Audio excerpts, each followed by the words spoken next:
Hello, my name is Dr. James Thomas Jones III, and I am here to issue you a hearty welcome to our site, not just my site, but our site, Manhood, Race, and Culture. I thought that today we would back away from some of the sensationalism that occurs with Black popular culture. As we well know, that stuff will always be arising there.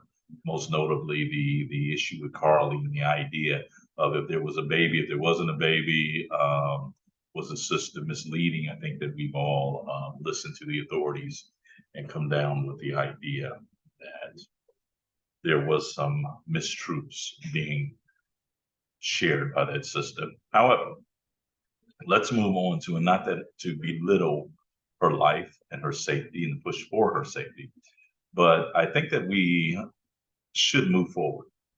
And today, a report came out that I think would be very interesting for us as a group to view, to consider, to comment upon. And please feel free to subscribe, share, like, and leave a comment about what it is that you think about what we're talking about today.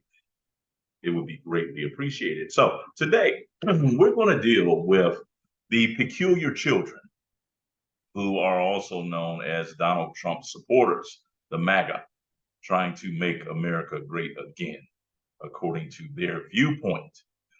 While looking around today, I came across a recent poll that I found to be revealing, not shocking, but revealing as to where we are once again as a divided nation regarding issues of race. So let's take a look at that and go through it and see what it is that we can glean from it.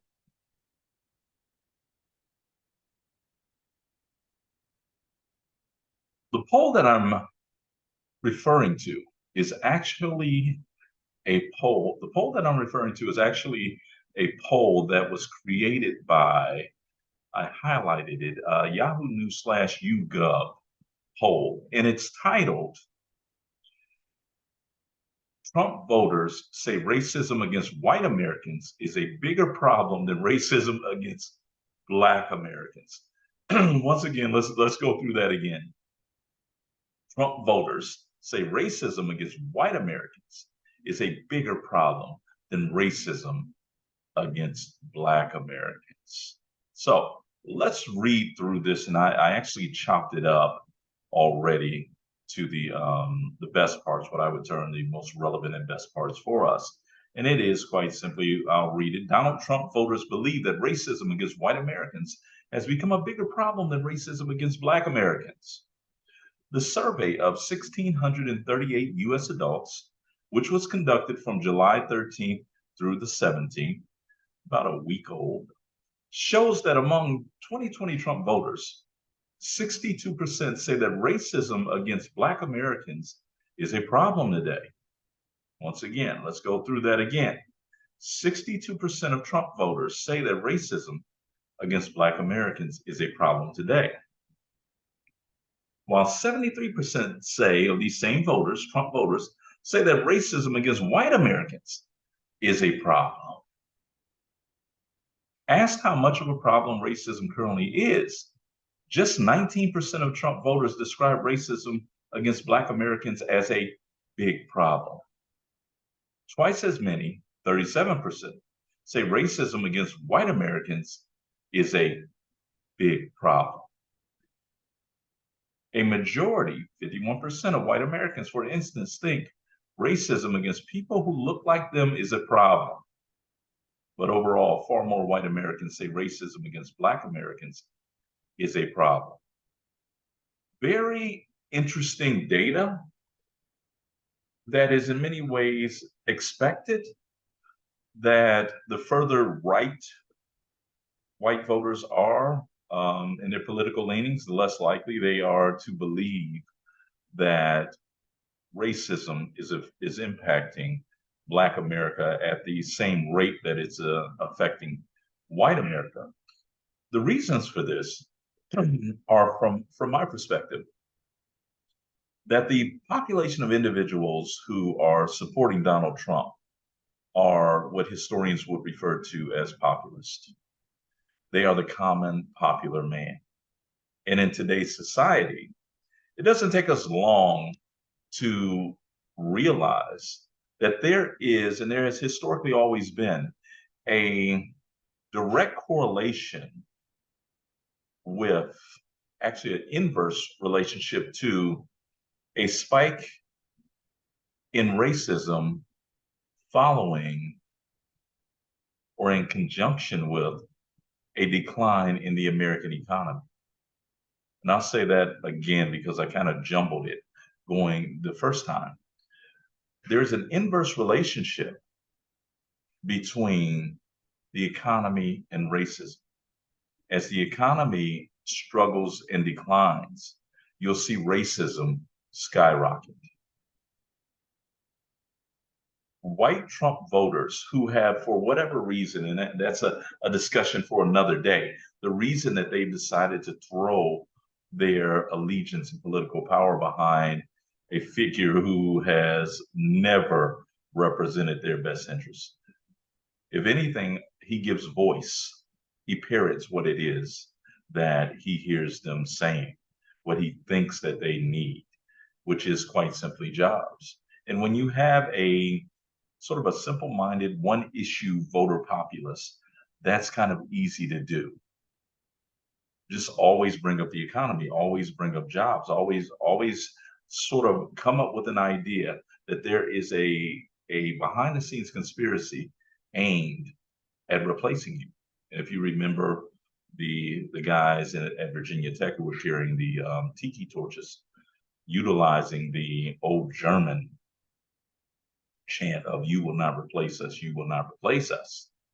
There is a palpable fear among white Americans that what they have been convinced through not just the rhetoric of a Trump, but through the educational system, that America is a land that was founded by white men and should therefore serve the interests of only white men, or at least white men at first. If anything's left, then you racialized colored minorities can fight over whatever scraps are left, but we need to get ours first.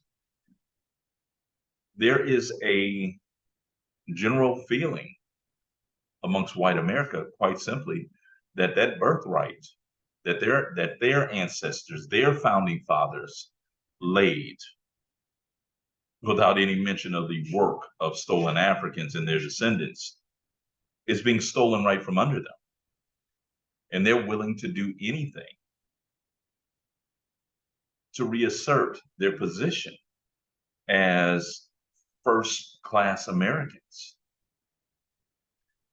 And the ironic thing, as a black man, as a historian, I can tell you that they've been fooled into believing that they're not at the front of the line. Well, they may not actually be at the front of the line, because we know that the truly elite, the Trumps, the Bezos, the Zuckerbergers, those who have phenomenal wealth, they're getting theirs first.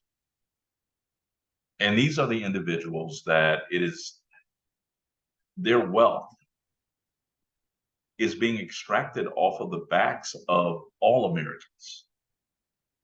One of the central problems that we have, not only within the discussion of race, such as we're doing right now, but also within labor movements and what have you, is quite simply this idea that white workers, white working class, I don't refer to them as middle class because they're employees and they're easily replaceable. You're either rich or you're poor within this nation. But this white working class or upper working class, many of whom, the majority of whom, as we know, if we look at the data, are actually living check to check. These are individuals who are tenuously employed. And because they're tenuously employed, let's be very, very clear about this. One misstep, a blown tire, a car crash, anything could lead them into the ranks of homelessness. That's the population that we're seeing express their angst in this poll by Yahoo News YouGov. They feel as if they're being, despite their status of being at the top of almost every economic measure, they feel as if they're being discriminated against. And I actually heard one gentleman say that he wished he was Black so that he could get all of these things. And the truth of the matter is that he'd probably kill himself within a week if he had to fight through what Black folk have to fight through in regards to the economy, society, and what have you.